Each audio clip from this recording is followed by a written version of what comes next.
Hello aspirants, good morning and welcome to daily news analysis of The Hindu. Today the date is 26 September, so let's get started. Jammu and Kashmir में election चल रहे हैं, that's none of our business as of UPSC aspirants. अब यहाँ पर एक चीज हुई है that China test fire its intercontinental ballistic missile. Okay. And worst thing is कि शायद कोल्ड वॉर खत्म होने के बाद ये पहली बार है जब इसने आईसीबीएम का टेस्ट किया है पैसिफिक ओशन में, that too without informing other countries such as Japan in the region. So ये एक सीरियस कंसर्न रेज करता है कि आखिर चाइना किस चीज की प्लानिंग कर रहा है. क्योंकि जैसे जब हम लोग वर्ल्ड हिस्ट्री में वर्ल्ड वॉर वन के बारे में पढ़ते हैं, तो उसमें एक क्वेश्चन आता है आपको मेंस में कि ये पूरी जो वॉर थी फर्स्ट वर्ल्ड वॉर, ये एक मिसकैलकुलेशन और मिसट्रस्ट का नतीजा थी. और एग्जैक्टली वैसे ही सिनेरियो इस वक्त भी देखने को मिल रहे हैं, जहां पर पहले रशिया ने मिसकैलकुलेट किया potential of its attack on Ukraine. उसे लग रहा था मैं 2-3 हफ्ते में खत्म कर दूंगा, बट आज 2-3 साल हो चुके हैं. सिमिलरली हमास की वॉर को भी इसराइल ने यही माना था, I will demolish and destroy Hamas with in weeks and it will over. But वो और ज्यादा स्प्रेड होता चला गया एंड आज हिजबुल्ला दैट इज लेबनान के साथ ऑलमोस्ट फुल फ्लैजेड वॉर पे खड़ा हुआ है.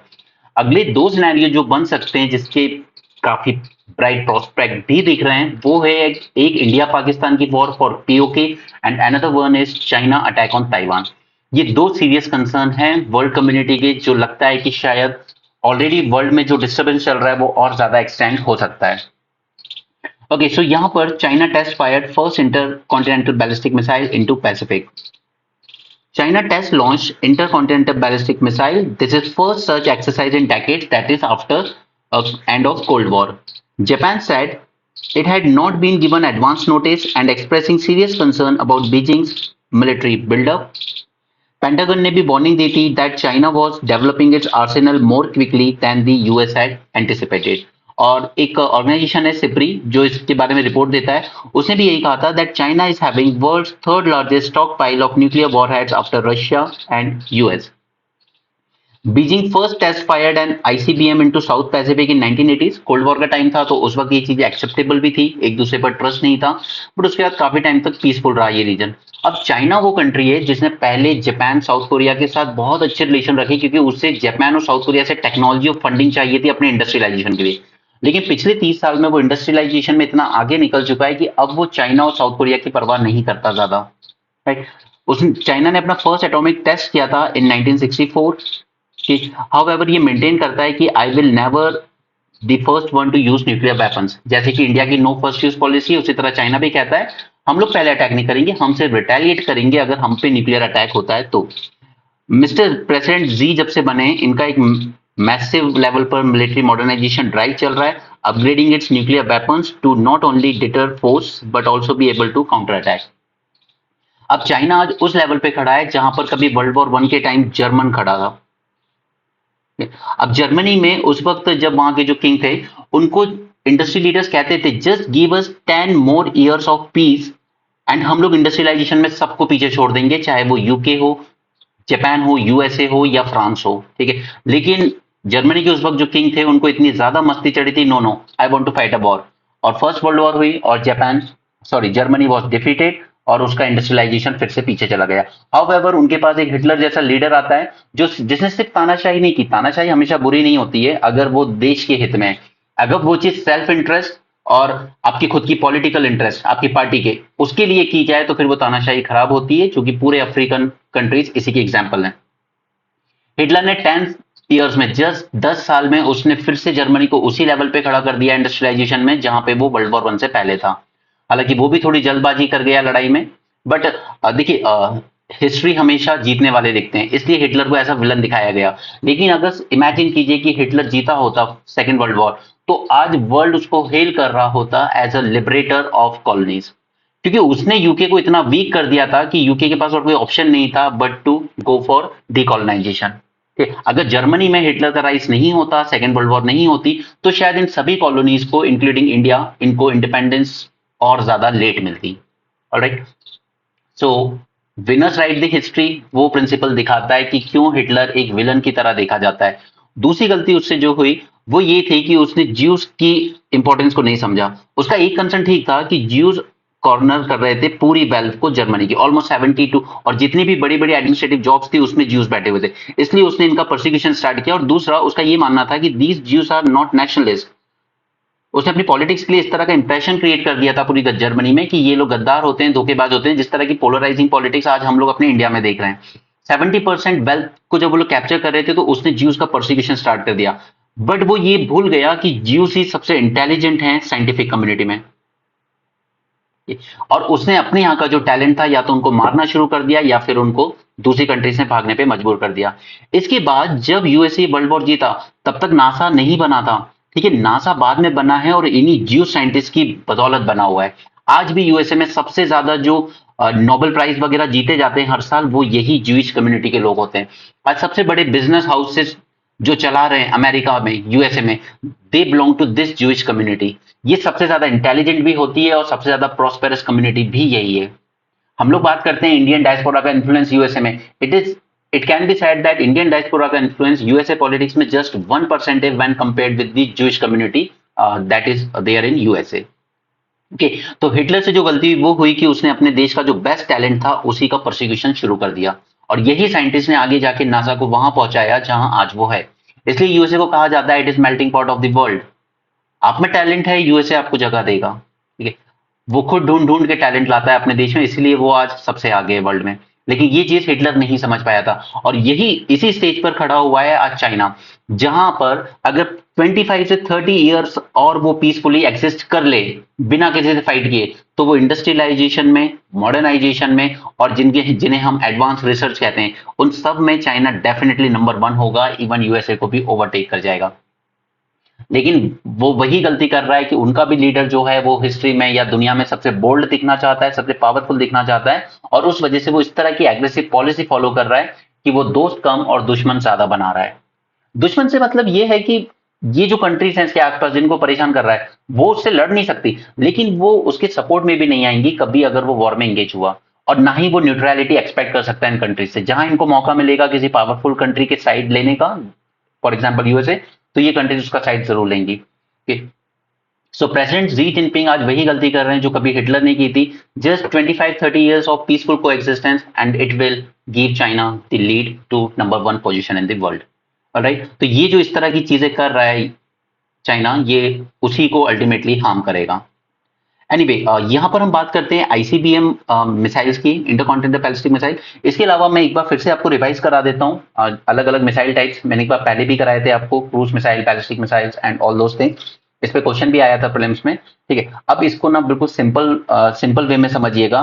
बेवजह लोग आपको कॉम्प्लिकेट करके प्रेशर बनाते हैं आपके माइंड पर, एक एक मिसाइल की लिस्ट दे देंगे, ये इस टाइप की उस टाइप की। देखिए वो मैटर नहीं करता जब तक कि वो चीज न्यूज में ना रही हो। अग्नि 5 पे क्वेश्चन आया क्योंकि वो न्यूज में रही थी, ठीक है। सबसोनिक मिसाइल पे क्वेश्चन आया, सबमरीन मिसाइल पे, क्योंकि उसने हमारे न्यूक्लियर ट्रायड को कंप्लीट किया था। ये बेहुदापन होता है कि मैगजीन्स आ जाती हैं, रिवीजन के लिए आ जाती हैं, उसमें लिस्ट आ जाएगी पूरी और आप लोग रटना शुरू कर दो कि वो चीज कभी आपको एग्जाम क्लियर नहीं करा सकते, ठीक है। यहाँ पर इंटरकॉन्टिनेंटल बैलिस्टिक मिसाइल की बात हो रही है, तो हम लोग दो चीजें समझ लेते हैं, type of missile based on speed and their trajectory, ठीक है। तो सबसे पहले बात करते हैं सबसोनिक मिसाइल। अब यहाँ पे इनको मेजर करते हैं हम लोग 1 मैक में, ठीक है। 1 मैक मतलब equal to speed of sound, right. Subsonic missile अगर इनकी जो ट्रेवल स्पीड है it is slower than the speed of sound, ठीक है। फॉर एग्जांपल यूएसए की हार्पून मिसाइल, इंडिया की Prithvi short range ballistic missile, these are example of subsonic missile. Supersonic that is जिनकी speed, sound की speed that is 1 Mach से ज्यादा हो but less than 5 Mach हो, दैट इज 1 to 5 मैक के बीच में हो, इन्हें हम कहते हैं सुपरसोनिक मिसाइल, जिसकी रेंज में आती है हमारी इंडिया की ब्रह्मोस, ठीक है। BrahMos is a supersonic missile. Then आती है हाइपरसोनिक, जो कि ये चाइना की इंटरकॉन्टिनेंटल बैलिस्टिक मिसाइल है। It should be at least 5 times faster than the speed of sound, that is over 5 Mach इसकी स्पीड होनी चाहिए। इसका एग्जांपल है चाइना के डोंगफांग, ठीक है, या रशियाज एवनगार्ड। उसके अलावा इंडिया की जो शौर्य एंड सागरिका मिसाइल जो डेवलप हो रही है वो भी मैक्सिमम स्पीड जा सकती है अप टू 7.5 मैक।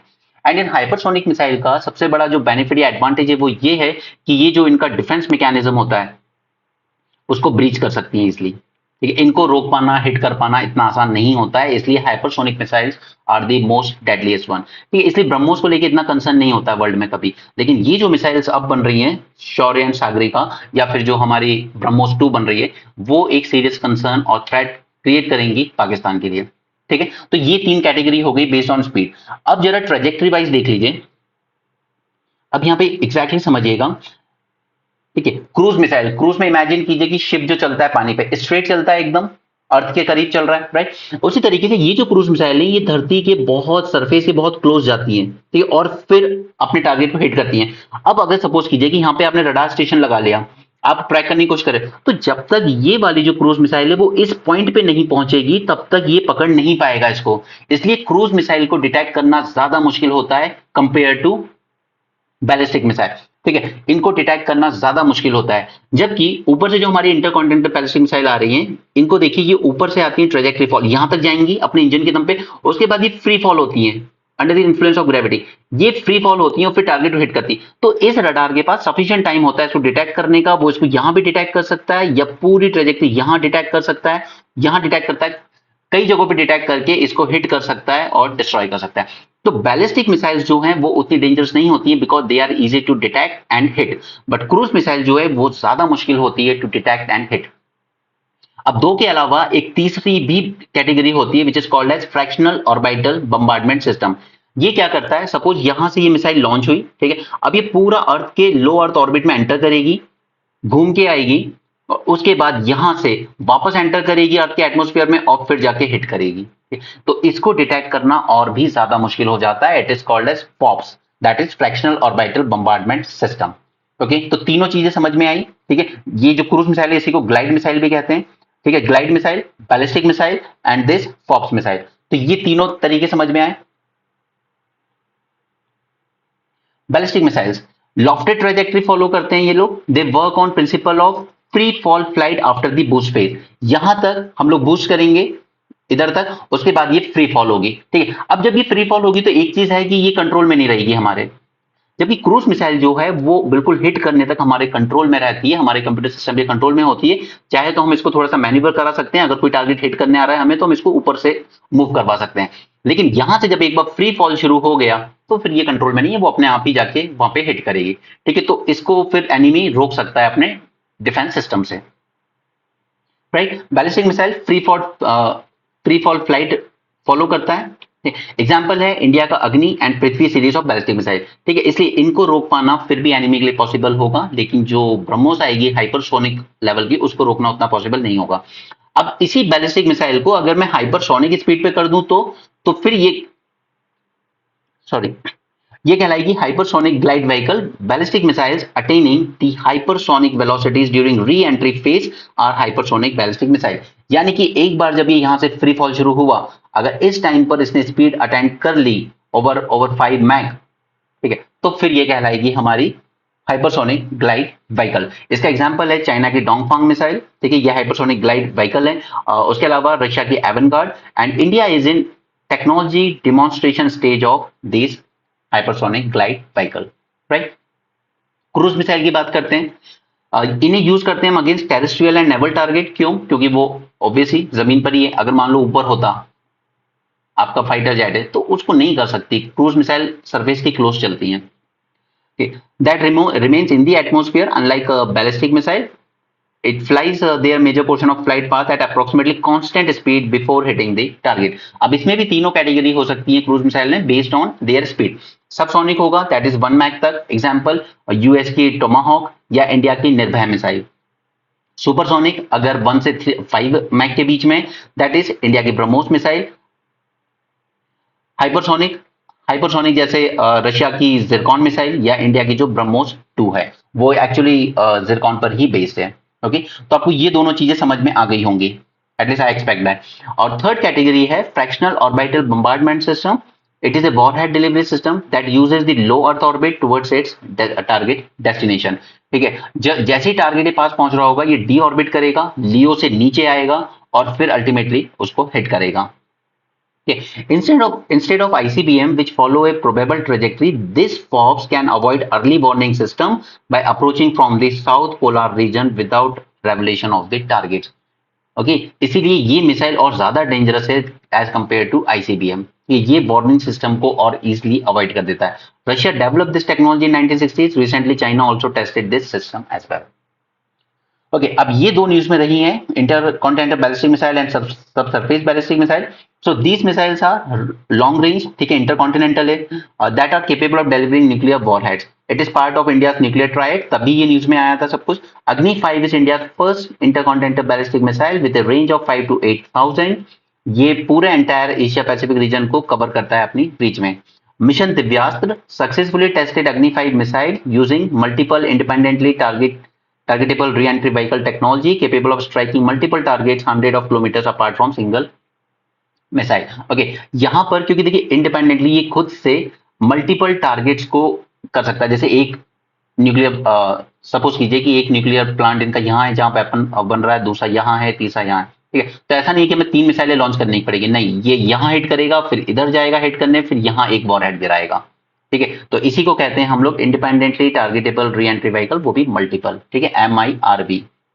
ये मैंने आपके साथ डिस्कस की थी न्यूज़पेपर के टाइम पर। सब सरफेस बैलिस्टिक न्यूक्लियर, तो this is nuclear powered submarine carrying and launching ballistic missile armed with nuclear weapon, for example K-15 Sagarika missile या K4। इसके अलावा K-15 Sagarika has been developed in Arihant class SSBN। Okay, तो I hope अब आपको ये सारे doubts clear हो गए होंगे कि कब हम लोग बैलिस्टिक मिसाइल की बात करते हैं, कब हम लोग क्रूज मिसाइल की बात करते हैं, hypersonic, subsonic, supersonic, BrahMos 1, BrahMos 2 and so on. Okay, तो this was the news. China के रिस्पेक्ट में न्यूज थी, लेकिन हमने इस कंसेप्ट को पूरा समझ लिया और ये सारी चीजें मैं आपको प्रीलिम्स में भी कराऊंगा ही। चलिए आगे चलते हैं। ये सुप्रीम कोर्ट ने जज को कहा है जिन्होंने दो गलत स्टेटमेंट दिए थे। एक तो एक फीमेल लॉयर को कहा कि आप तो शायद अपने मेल लॉयर जो कलीग हैं इनके इनर वियर का कलर भी जानती होंगी, वो एक बहुत ही गंदा रिमार्क था। दूसरा, जो कर्नाटक हाईकोर्ट के जज ने कहा, एक पर्टिकुलर लोकेलिटी जहां मुस्लिम ज्यादा रहते हैं बेंगलोर में, उसको कहा कि आपने तो मिनी पाकिस्तान बना रखा है, you cannot call any part of the territory of India as Pakistan, this is fundamentally wrong under the constitution. ठीक, तो ऐसे जजेस बैठे हैं तो उनको ये कहा जाता है कि आप किसी भी तरह के कम्युनल या जेंडर बायस टाइप के स्टेटमेंट से बचिए। मैंने आपके साथ कवर किया हुआ है in depth human animal conflict, ठीक है, human animal conflict specially Karnataka Kerala में सबसे ज्यादा होता है। तो उसी के रिगार्डिंग यहाँ पे एक तरह के एलिफेंट है जिनका नाम है कुमकीज। इनको वेल ट्रेन किया जाता है, deploy kumkis that is trained elephants from Karnataka for controlling wild elephants. तो आंध्र प्रदेश ने इसके साथ एमओयू साइन किया है कि हमें भी ये आपकी जो कुमकीज एलिफेंट है ये दे दीजिए ताकि ये कन्फ्लिक्ट को रोक सकें। They are use for tackling human animal conflict. तो अगर सिर्फ कुमकी वर्ड का भी पूछ लिया जाए तो समझ जाना। एससीओ की मीटिंग है पाकिस्तान में, तो हो सकता है कि इंडिया के प्राइम मिनिस्टर ना जाएं या हो सकता है कोई भी ना जाए, सिर्फ वर्चुअली अटेंड कर ले मीटिंग। तो यहाँ पर जनरली फॉरेन मिनिस्टर ही अटेंड करेंगे शायद हमारे। और एससीओ के रिस्पेक्ट में सारी डिटेल हमने कवर की है इन मेंस 450+ ऑन 26 जुलाई। ठीक है, तो अगर आपको एससीओ के नोट्स बनाने एक बार में तो वहां से बना लो, फिर जैसा भी इस मीटिंग से निकल के आएगा हम उसी में अपडेट कर देंगे। अब ये जो हमारे एडवाइजर भेजे गए थे मणिपुर में, उन्होंने कहा कि 900 कुकी मिलिटेंट्स एंटर हुए, बट आर्मी का कहना है no, the input of infiltration by 900 Kuki militants could not be substantiated on the ground. तो आप समझ सकते हैं कि यहाँ पे कितना लैक ऑफ कोऑर्डिनेशन है कि आपके जो एडवाइजर हैं वो कुछ और बोल रहे हैं, फिर आर्मी उनको पूछ रही है कि इसके प्रूफ दीजिए, तो फिर वो अपना ट्वीट डिलीट मार देते हैं। ओके, ये थे आपके मणिपुर के security advisor Kuldeep Singh and DGP Rajeev Singh. ये इन्होंने एक जॉइंट स्टेटमेंट में कहा था और ऐसा कुछ प्रूफ नहीं मिला है कि कुकी एलिमेंट्स वहां से एंटर हुए। बाकी मैं आपको पूरी स्टोरी तो समझा ही चुका हूँ मणिपुर के रिस्पेक्ट में, ठीक है, अगर ना पता हो तो बता देना, हम नेक्स्ट टाइम डिस्कस कर लेंगे, बट सेम चीज बार बार बोलना भी ठीक नहीं है। ठीक है, कुकी जो people in Manipur share ethnic ties with the chin tribes in Myanmar. Okay, और हम लोग शेयर करते हैं 1643 किलोमीटर की बॉर्डर। हमारे पास 16 किलोमीटर की फ्री रिजीम थी जिसको हमने खत्म कर दिया है। अब हो सकता है कल को यूपीएससी आपसे पूछ ले कि कौन से स्टेट को, इन स्टेट्स को अरेंज कर दीजिए, कितनी बॉर्डर शेयर करते हैं। हालांकि बहुत रेयर है ऐसा क्वेश्चन आए, बट पूछ लेता है। तो सबसे ज्यादा जो बॉर्डर है म्यांमार के साथ वो शेयर करता है अरुणाचल प्रदेश, देन मिजोरम, उसके बाद मणिपुर एंड लास्ट में Nagaland. Foreign diplomats tour polling booth in Jammu Kashmir. तो ये लोग आए हुए हैं यहाँ पर, तो ये चीज क्यों है, मतलब क्यों बुला रहे हैं हम लोग इनको, ताकि इंटरनेशनल लेवल पर इंडिया ये शो कर सके कि हमने जो इलेक्शन कराए जम्मू एंड कश्मीर में देवर free and fair.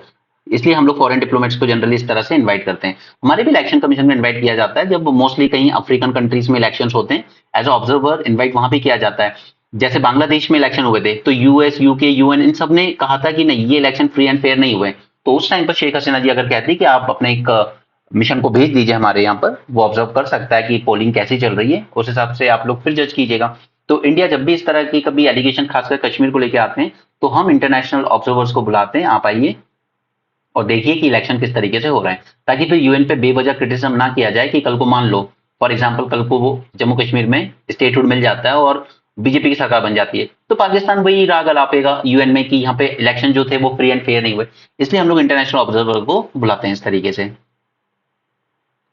India sharing information between Russia and Ukraine. अब इन्फॉर्मेशन शेयर कर लो या कुछ भी कर लो, लेकिन जब तक दोनों कंट्रीज ना चाहें आपस में पीस, तब तक हम कुछ कर नहीं सकते। बाकी इंडिया का स्टैंड क्या है एज अ ब्रिज, कैसे इंडिया यहाँ काम कर सकता है, वो सब चीजें मैंने आपके साथ ऑलरेडी डिस्कस की हुई है।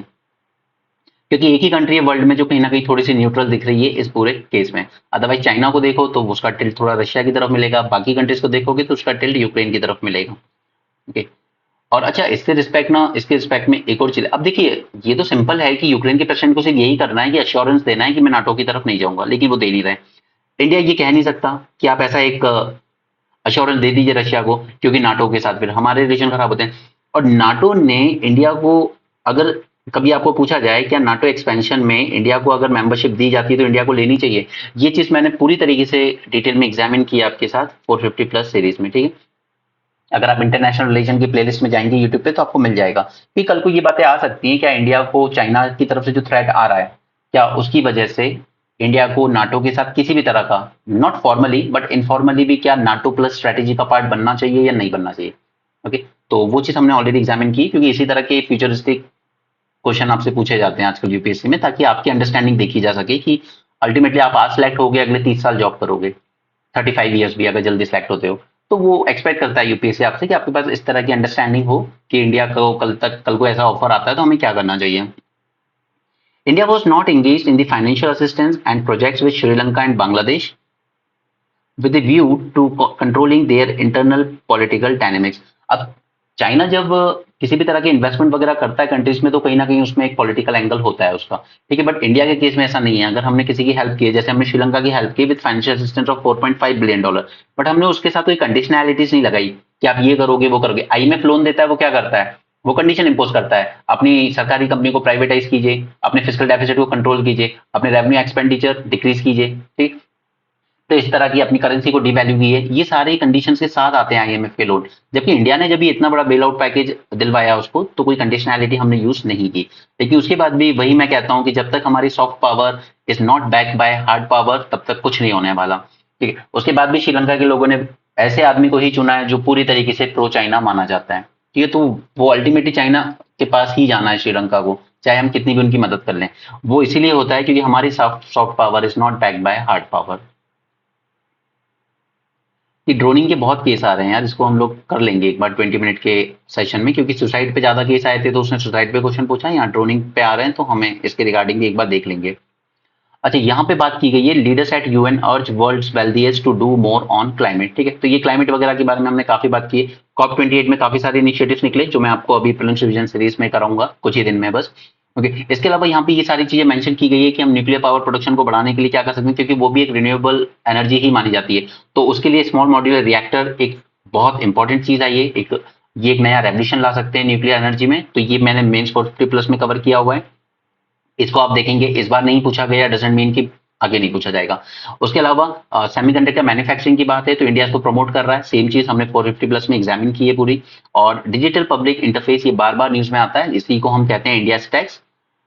हमारी जितनी भी टेक्नोलॉजी है, यूविन platform, CoWIN platform, UPI, Aadhaar and all those things, ठीक है। तो उसके रिस्पेक्ट में भी डीपीआई पे हमने सेशन 450 प्लस में किया है। ये तीनों टॉपिक आप एक बार में नोट्स बना लें, क्योंकि ये चीजें न्यूज़पेपर में बार बार आती हैं, हर बार हम लोग डिटेल में समझते रहेंगे तो फिर उसी पे रह जाएंगे। One nation one election we have already done in mains 450 प्लस। आई होप आपके पास होगा। जब इसमें कोई इंप्लीमेंट होगा या कभी इस तरह का कोई बिल आएगा, तब हम उसमें फर्दर एडिशन करेंगे। अभी तक सिचुएशन एज इट इज है जितनी कि एक साल पहले थी, ठीक है। कोविंद जी की जो कमेटी बनी थी उसने अपने रिकमेंडेशन दे दिए हैं। इसके अलावा China warning shots with mineral that run the world. मैंने आपको जब ये मेंस में सेशन कराया था 450+ ऑन क्रिटिकल मिनरल, अब देखिए रेयर अर्थ एलिमेंट्स और क्रिटिकल मिनरल्स को सेम मत समझिए। टोटल क्रिटिकल एलिमेंट्स की हमने 30 एलिमेंट्स की लिस्ट बनाई है। इस 30 एलिमेंट्स में से एक एलिमेंट है रेयर अर्थ एलिमेंट। इसके अंडर में बहुत सारे आते हैं, वो अलग चीज है, क्योंकि करीब 18 समथिंग आते हैं। सो ओवरऑल हमने 30 क्रिटिकल एलिमेंट्स की लिस्ट बनाई है, जिसमें से एक है रेयर अर्थ एलिमेंट्स, उसके अंडर में है 18 एलिमेंट्स, राइट। तो हमेशा कंफ्यूज मत हुआ कहिए कि रेयर अर्थ एलिमेंट्स की जब हम बात कर रहे हैं और क्रिटिकल मिनरल्स की बात कर रहे हैं तो they are same. No, they are not same. Okay, critical minerals is a broad term. ये सारी चीजें हमने 10 अगस्त को एग्जामिन की थी और मैंने वहां पे बताया भी था कि किस तरीके से चाइना ने पूरा डोमिनेंस बना रखा है in entire value chain. Entire value chain की जब मैं बात कर रहा हूँ, एक मिनट में इसको थोड़ा कम कर लूँ। एंटायर वैल्यू चेन की जब मैं बात कर रहा हूं तो मैं एक्सप्लोरेशन से लेकर, ठीक है, पहले एक्सप्लोर करना है कहां मिल सकता है, उससे लेके माइनिंग तक, उससे लेके एक्सट्रैक्शन तक, ठीक है, एक्सट्रैक्शन भी करना पड़ता है, इंप्योरिटीज हटानी पड़ती हैं, और उसके बाद फाइनली प्रोसेसिंग तक, और प्रोसेसिंग से फाइनल मैन्युफैक्चरिंग गुड तक। ये पूरी स्टेज, इसको पूरा कहते हैं कि एंटायर वैल्यू चेन। इस पूरी वैल्यू चेन पे चाइना का डोमिनेंस है वर्ल्ड ओवर, और उसी पे ये आर्टिकल आया है क्योंकि चाइना अब इस क्रिटिकल मिनरल्स में जो अपनी मोनोपोली है उसको एज अ वेपन यूज कर रहा है अगेंस्ट द वेस्टर्न कंट्रीज। अब उसके पहले मैंने आपको 2 एग्जांपल बताए थे। नेदरलैंड ने सेमीकंडक्टर की एडवांस टेक्नोलॉजी चाइना तक ना पहुंचे उसके लिए अपने यहाँ अपनी कंपनीज पे रिस्ट्रिक्शन लगा दी थी। सेम यूएसए ने भी किया था कि ज्यादा एडवांस टेक्नोलॉजीज जो है सेमीकंडक्टर में वो चाइना को ना मिल पाए, इसलिए यूएसए ने भी अपने यहाँ पर जो कंपनीज है उन पर रिस्ट्रिक्शन लगाई थी। उसी के रिगार्डिंग फिर चाइना ने भी रिएक्ट किया कि आप लोग टेक्नोलॉजी की बात करते हो लेकिन इनमें यूज होने वाले सारे क्रिटिकल मिनरल्स तो मेरे पास रखे हुए हैं, तो उसने भी इसको एक वेपन की तरह यूज करना शुरू कर दिया है। अब इस पूरे फियास्को में हमारे विश्व गुरु कहां लाई करते हैं? हम लोग कहीं लाई नहीं करते। ना तो हमारे पास कोई मिनरल रिजर्व्स हैं, ना हमारे पास कोई माइंस है, ना ही हमने कोई ज्यादा माइंस अब तक एक्वायर कर पाए अफ्रीकन कंट्रीज में, जैसे कि चाइना ने किया है। हमने सिर्फ एक माइन एक्वायर की है, वो है अर्जेंटीना में, ठीक है। 3 माइंस है एक्चुअली लिथियम की, बस हमने वो एक्वायर की और कुछ नहीं किया है हमने, ठीक है। तो हम विश्व गुरु बनने की बातें जरूर करते हैं, लेकिन हम इस क्रिटिकल मिनरल में जिसपे सारी फ्यूचरिस्टिक टेक्नोलॉजीज डिपेंड करेंगी उसमें हम कहीं स्टैंड नहीं करते। ना तो हमने यूएसए की तरह टेक्नोलॉजीज डेवलप कर पाए हैं, और ना ही हम चाइना की तरह इस पूरी क्रिटिकल मिनरल्स में अपने आप को सेफ कर पाए। ओके, इसी को लेके मैंने आपके साथ एक सेशन और किया था जब मैंने इंडिया अफ्रीका पढ़ाया था आपको मेंस 450+ में। मैंने वहां पे स्पेशली टॉपिक लिया था क्योंकि उसी के पूछे जाने के सबसे ज्यादा चांसेस हैं। क्या अफ्रीका इंडिया की क्रिटिकल मिनरल सिक्योरिटी इंश्योर करने में मदद कर सकता है? इसको हमने एग्जामिन किया था क्योंकि इसी तरह के क्वेश्चन आपको 10 मार्कर्स में आते हैं। ओके, तो इंडिया अफ्रीका रिलेशन से उसको अफ्रीका रिलेशन मत देखिए, उसमें ये सबसे इंपॉर्टेंट पॉइंट था जो आपको डेफिनेटली पूछा जाएगा। तो चलिए इसको समझते हैं, क्योंकि वो एक वेपन की तरह यूज कर रहा है इसको। चाइना ने यहाँ पे अनाउंस किया है its decision to restrict the export of antimony. Antimony is one of the critical minerals जिसको हम लोग यूज करते हैं in defence like missiles, infrared sensors, flares, ammunition and even nuclear weapons. Okay, और इसने जस्टिफिकेशन क्या दिया है? It is doing this on the basis of national security. अब ये जब बात कर रहे हैं हम भी प्राउडली कह रहे हैं हम मिसाइल्स बना रहे हैं, हम ये बना रहे हैं, देखिए इनमें यूज होने वाले सबसे इंपॉर्टेंट क्रिटिकल मिनरल्स एंटीमनी जैसे, इन पे ऑलमोस्ट नियर मोनोपोली रखता है चाइना। तो वर्ल्ड में कोई भी डेवलपमेंट इन मिनरल्स के बिना नहीं हो सकता, इसलिए वर्ल्ड इसकी बात करती है कि हमने जो मिनरल अलायंस बनाया यूएसए लेड, उसमें उसने जापान, कोरिया, इंडिया सबको ज्वाइन तो करवा लिया, बट द थिंग इज कि माइन से लेके प्रोसेसिंग की टेक्नोलॉजी में चाइना को महारत हासिल है। इवन जापान के पास भी नहीं है उस तरह की technology.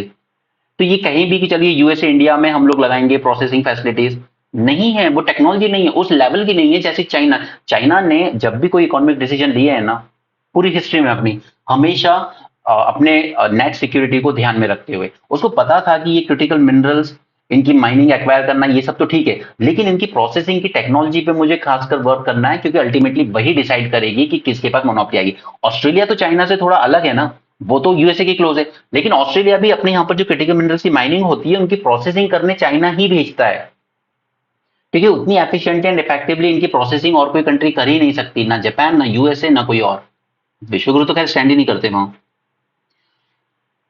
Now, when it comes to critical minerals, a leader, China dominates entire supply chain segment, that is upstream, midstream and downstream, यानी कि माइनिंग से लेकर एक्सट्रैक्शन, रिफाइनिंग, प्रोसेसिंग सब कुछ चाइना डोमिनेट करता है। It enjoys near monopoly status, that is 60% of rare earth production, 60% of critical mineral production and 80% of processing world wide. अब सोचिए कि आप 80% सभी सभी क्रिटिकल मिनरल्स की 80% प्रोसेसिंग चाइना में हो रही है, तो प्रॉब्लम तो आएगी ना वर्ल्ड के लिए। European Union and countries such as India, Japan, US are strategically vulnerable due to their dependence on critical minerals. ठीक है, तो ये जो चाइना का इंटिमिडेटिंग बिहेवियर है, इसका पहला प्रूफ हमें मिला था 2010 में, जब जापान के साथ कुछ डिस्प्यूट होने की वजह से चाइना ने हॉल्ट कर दिया था export of rare earth elements to Japan. अब जापान की ऑटोमोबाइल इंडस्ट्री से लेकर जितनी भी इलेक्ट्रॉनिक्स इंडस्ट्री वो सब ठंडी पड़ गई थी जब रेयर अर्थ एलिमेंट का एक्सपोर्ट बंद हो गया था चाइना से।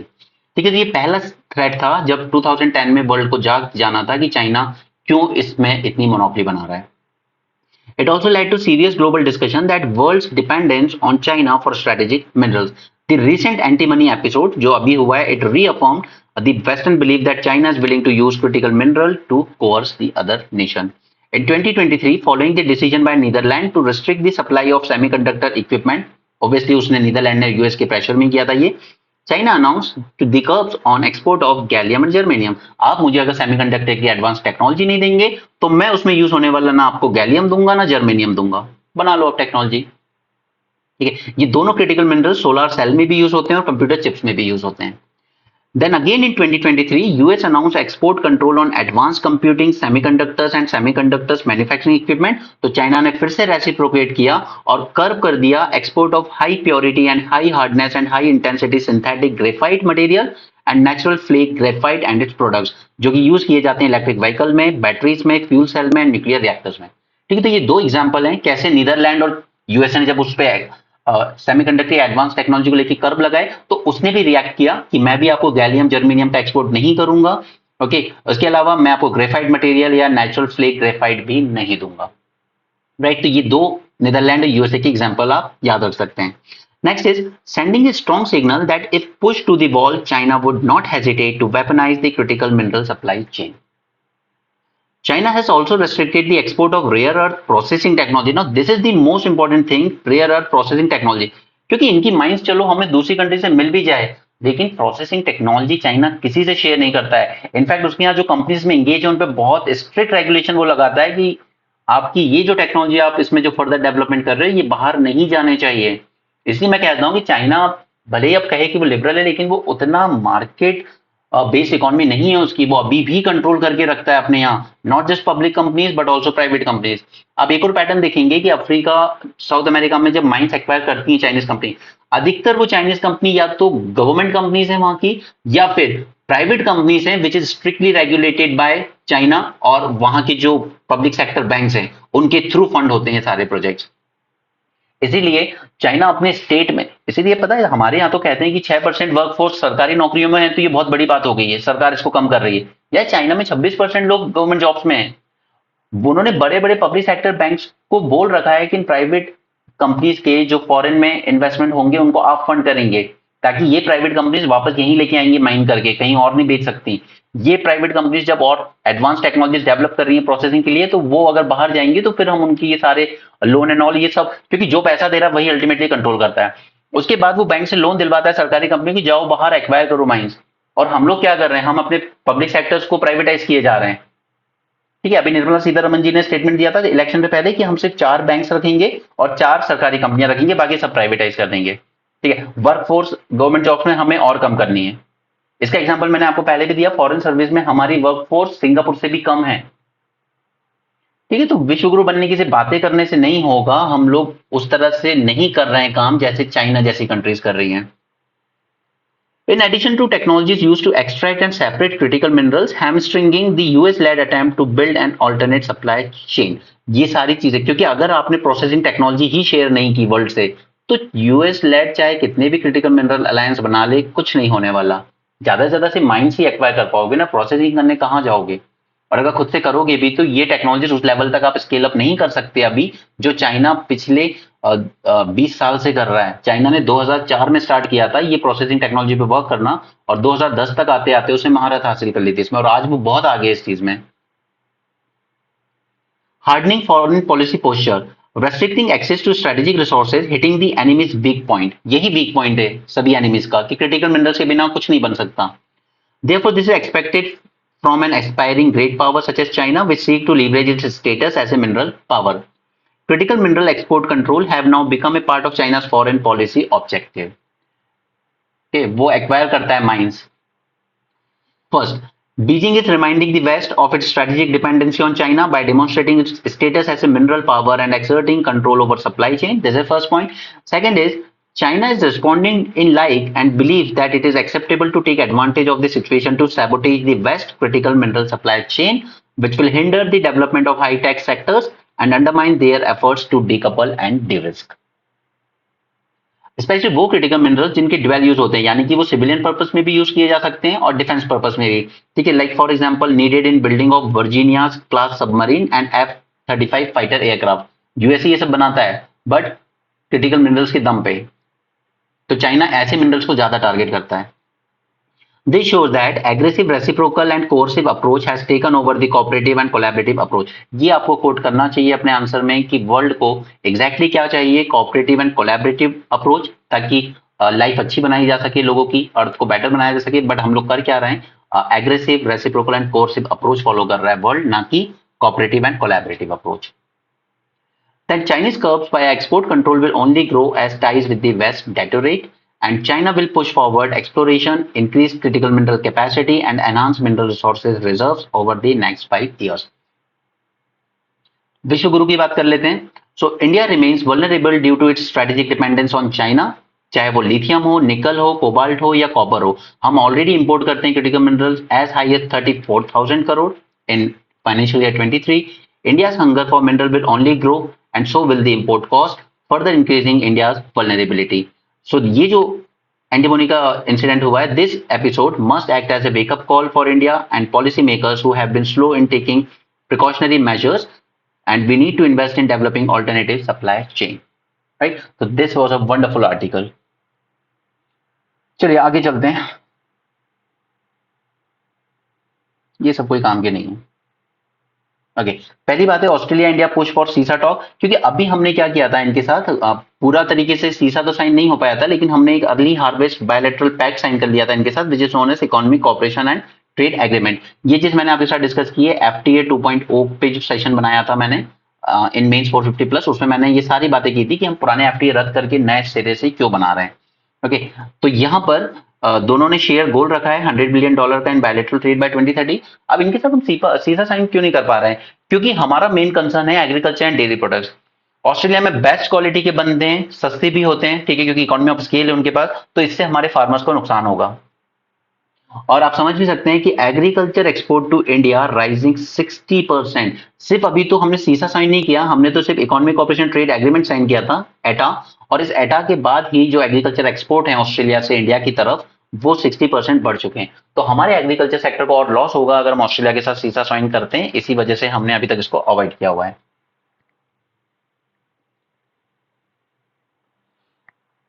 ऑलराइट, यहां पर India gears up to combat Beijing made in China 2025 manufacturing plan.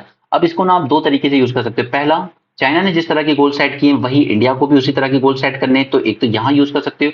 दूसरा, चाइना ने ये जो गोल सेट किए हैं तो इसकी वजह से हमारे यहाँ आने वाले इंपोर्ट और ज्यादा इंक्रीज ना हो जाए, तो उसको हम काउंटर करने के लिए भी हमें कुछ ना कुछ करना पड़ेगा. इसके रिगार्डिंग एंटी डंपिंग ड्यूटी जान लीजिए. एंटी डंपिंग ड्यूटी क्या होती है, यानी कि वहां पर अगर कोई चीज 100 रुपए की बिक रही है तो उसको यहां पर इंडिया में 70 रुपए की बेच दिया जाएगा.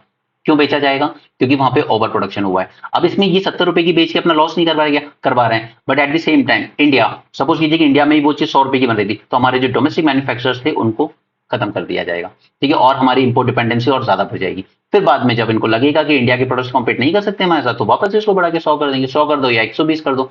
इसी के लिए हम लोग लगाते हैं एंटी डंपिंग ड्यूटी, यानी कि जो प्रोडक्ट आपकी कंट्री में जितने का बिक रहा है उससे कम में अगर आप दूसरी कंट्री में आके बेच रहे हो, दैट मीन्स आप डंप कर रहे हो यहाँ पे, तो हम एंटी डंपिंग ड्यूटी लगाएंगे. हम इस पे 30 रुपीज की डंपिंग एंटी डंपिंग ड्यूटी और लगा देंगे, ताकि वो 100 रुपए का ही पड़ेगा वापस, और हमारी कंपनीज को बराबर से कॉम्पीट करने का मौका मिलेगा, डोमेस्टिक कंपनीज को. ठीक है, तो ये कंसेप्ट समझ में आ गया. Made in China strategy 2025. This is a three-step plan to promote China as a high-tech manufacturing powerhouse by 2049. ठीक है, आप हमारे लिए भी यही सेम चीज कोट कर सकते हो कि हमें भी एक प्लान, एक स्ट्रेटेजी तैयार करनी होगी ताकि हम भी हाईटेक मैन्युफैक्चरिंग में एक लीडर बन के उभर सकें बाय 2047, जो कि हमारा अमृतकाल का ईयर होगा. ओके, अब इसके लिए क्या मेजर्स ले रहा है? First, subsidize import. पहले तो ये क्या करता है कि अपने यहाँ से जो एक्सपोर्ट होने वाले हैं उनको सब्सिडी देता है कि ठीक है, आपने 100 रुपए का बनाया ना, हम आपको सब्सिडी देते हैं, आप इसकी प्राइस 70 रखिए। अब जैसे हमारी प्रोडक्शन लिंक इंसेंटिव है उसमें भी हम सब्सिडी दे रहे हैं, और उसी तरीके से हमारी एक एक्सपोर्ट सब्सिडी चलती थी जहां पे हम कहते थे कि आप सस्ता भेजिए सामान दूसरे देशों में, सरकार आपको कंपेंसेट कर देगी उसके लिए। तो इस तरह की सब्सिडाइज एक्सपोर्ट प्रमोट करता है चाइना, तो हमें इनको भी चेक करना जरूरी है, फर्स्ट थिंग। ठीक है, हम इसके लिए एंटी डंपिंग ड्यूटी लगा सकते हैं, एंटी सब्सिडी ड्यूटी लगा सकते हैं, या क्वालिटी कंट्रोल ऑर्डर्स लगा सकते हैं, या फिर और खुद से प्रमोट करने के लिए हम लोग कोलैबोरेट कर सकते हैं विद वेस्टर्न नेशंस, ताकि हम इंपोर्ट डिपेंडेंट ना हो। हम दूसरी कंट्री के साथ कोलैबोरेट करें कि आप हमारे यहाँ आइए, लैपटॉप, मोबाइल्स, आईफोन वगैरह बनाइए, ठीक है, ताकि चाइना पे डिपेंडेंसी हमारी कम हो सके। तो यहाँ पे ये लोग, इनकी जो गवर्नमेंट है, चाइनीज गवर्नमेंट, ये प्रोवाइड करती है subsidy including low interest loan and tax break to hi-tech companies China में। तो यही अप्रोच हमें भी लेने की जरूरत है कि हमें भी अपने हाईटेक सेक्टर में अपनी कंपनीज को सपोर्ट करने के लिए लो इंटरेस्ट लोन देने की जरूरत है, टैक्स ब्रेक देने की जरूरत है।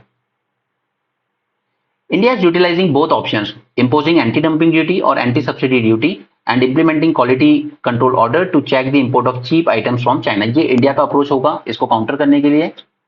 Strict vigilance, China is still the top supplier. अगर हम देखें तो हमने कितना इंपोर्ट किया, $101 बिलियन का, और एक्सपोर्ट कितना किया हमने, जस्ट $16 बिलियन का।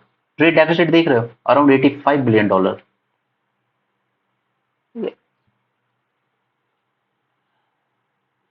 China's Made in China 25 strategies aimed at achieving 70% self-sufficiency in high-tech industries by 2025, competing with other manufacturing rivals by 2035, जैसे इनका OnePlus compete कर रहा है आईफोन को, और transforming the country into global manufacturing power house by 2049। अब यही 3 points आप अपने इंडिया के लिए भी लिखेंगे एग्जैक्टली, ठीक है, कि हम भी एम कर सकते हैं कि ज्यादा नहीं तो at least 50% self sufficiency in hi-tech sector by 2030। Okay, that you can write 50% self-sufficiency in high-tech sector by 2030.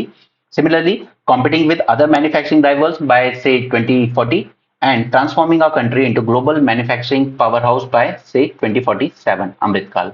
ठीक है, तो ये चीज आप अपने लिए भी वे फॉरवर्ड में लिख सकते हो कि इंडिया भी इस तरह का अप्रोच ले सकता है। पहले सेल्फ सफिशिएंसी पे ध्यान दें, ज्यादा नहीं तो 50% अचीव करने की। दूसरा, हम लोग कॉम्पीट करने लायक बन जाएं फॉरेन मैन्युफैक्चरर से। और तीसरा, अल्टीमेटली हमें ग्लोबल मैन्युफैक्चरिंग पावर हाउस बन जाना है बाय 2047। ओके, तो इसी को कॉपी कीजिए और अपने इंडिया के कंटेक्स्ट में लिखिए। Going forward, as India steps up its high-tech manufacturing, such as semiconductor chip fabrication, cheap imports from China pose a greater problem। ये सब मैंने सेमीकंडक्टर वाले लेक्चर में आपके साथ डिस्कस किया हुआ है। Collaborating with other western countries to meet the challenge jointly. अब क्योंकि हम अकेले तो नहीं कर सकते हाईटेक सेक्टर में चाइना कॉम्पीट, तो एक ही तरीका है कि हम कोलैबोरेट कर सकते हैं अदर कंट्री के साथ। जैसे हमने critical mineral alliance, US led है, इसको ज्वाइन किया ताकि हमारी भी क्रिटिकल मिनरल सिक्योरिटी को हम इंश्योर कर सकें। यहाँ पे देखिए, US missile system to remain in Philippines despite China's alarm. तो यूएस फिलीपींस को बहुत अच्छे से बैक करता है और ट्रंप के आने के बाद और बेटर होगा, इसीलिए चाइना ज्यादा तेल मिला रहा है। वो फिलीपींस को बार बार काउंटर करता रहता है कहीं ना कहीं ओशन में, ताकि ट्रंप के आने से पहले वो उसके साथ किसी तरह के एग्रीमेंट पे पहुंच जाए। और फिलीपींस भी इसलिए आंखें दिखा रहा है क्योंकि उसके बाद यूएसए का सपोर्ट ऑलरेडी है, लेकिन ट्रंप जैसे के आने के बाद ये सपोर्ट और स्ट्रांग होगा। Armed ethnic group in Myanmar. अब ये इतने सारे एथनिक ग्रुप्स यहाँ पे लड़ रहे हैं, ठीक है, और इनने कहीं ना कहीं अपर हैंड भी ले रखा है वहां की मिलिट्री के अगेंस्ट। और ये चीजें तभी समझ में आएंगी जब आपने 10 फरवरी का मेंस 450+ का वीडियो देखा होगा। वहां मैंने सारे एथनिक ग्रुप इंडिया के को लेकर, इंडिया के कंटेक्स्ट में सारी चीजें हमने डीपली एनालाइज की है 10 फरवरी को। बाकी स्पोर्ट्स न्यूज है। Okay, so that's it. देखिए, ये बेनिफिट होता है मेन सीरीज का कि हम लोग कितने सारे टॉपिक्स ऐसे होते हैं जो अगर हम उसमें नहीं करते तो हमें बार बार यहाँ पे समझना पड़ता, हमें एचसीओ करना पड़ता, राइट, हमें म्यांमार इशू को समझना पड़ता है, ये ऑल दोज थिंग्स। तो ये सब चीजें जब वहां कवर हो जाती हैं और आपके पहले से नोट्स होता है, तो जब न्यूज़पेपर में आती है तो ये आपके रिवीजन का दिन होता है कि चलिए जल्दी से अपना वो पेज उठाइए। मैं हमेशा आपको कहता हूँ कि 1 पेज के शॉर्ट नोट्स बनाइए हर टॉपिक के मेन सीरीज से, उसको रिवाइज कीजिए। इतनी बार रिवाइज हो जाएगा, दिमाग में सबकॉन्शियस में बैठ जाएगा कि क्या है ये इशू एग्जैक्टली, ठीक है, और तभी आप अच्छे आंसर वहां लिख पाओगे। ये बेनिफिट होता है मेन्स 450+ सीरीज का, ठीक है। अल्टीमेटली बाकी जो क्रिटिकल मिनरल्स वाला आर्टिकल था वो बहुत अच्छा था, उसमें से ये सारे पॉइंट हमने पहले डिस्कस किए हुए हैं, सिर्फ उसमें आप ऐड कर लीजिए। नीदरलैंड वाला इंसिडेंट में आपको एम्फेसाइज करता हूँ बार बार, यूएसए वाला इंसिडेंट एम्फेसाइज करता हूँ, 2010 में जापान के साथ पहली बार जापान चाइना ने इस तरह की हरकत की। एंड मोस्ट इंपॉर्टेंटली कि इसकी जो प्रोसेसिंग टेक्नोलॉजी है उसका कोई मैच, कोई कॉम्पिटिशन नहीं है वर्ल्ड ओवर। ओके। और उसके अलावा प्रीलिम्स रिवीजन सीरीज के वीडियोस आज से बनना शुरू हो जाएंगे आपको हर वीक में। अभी हम लोग सिर्फ एनवायरमेंट मॉड्यूल पे वर्क कर रहे हैं, तो every week you will get 2 lectures. और दिवाली के अराउंड, ठीक है, दैट इज 30, आई थिंक 1 नवंबर को है। ओके, तो या तो इसके पहले कुछ दिन पहले या कुछ दिन बाद हम लोग साइंस टेक के मॉड्यूल लॉन्च करना शुरू करेंगे। सेम अप्रोच रहेगा, हर वीक में आपको 2 लेक्चर्स मिलेंगे। ठीक।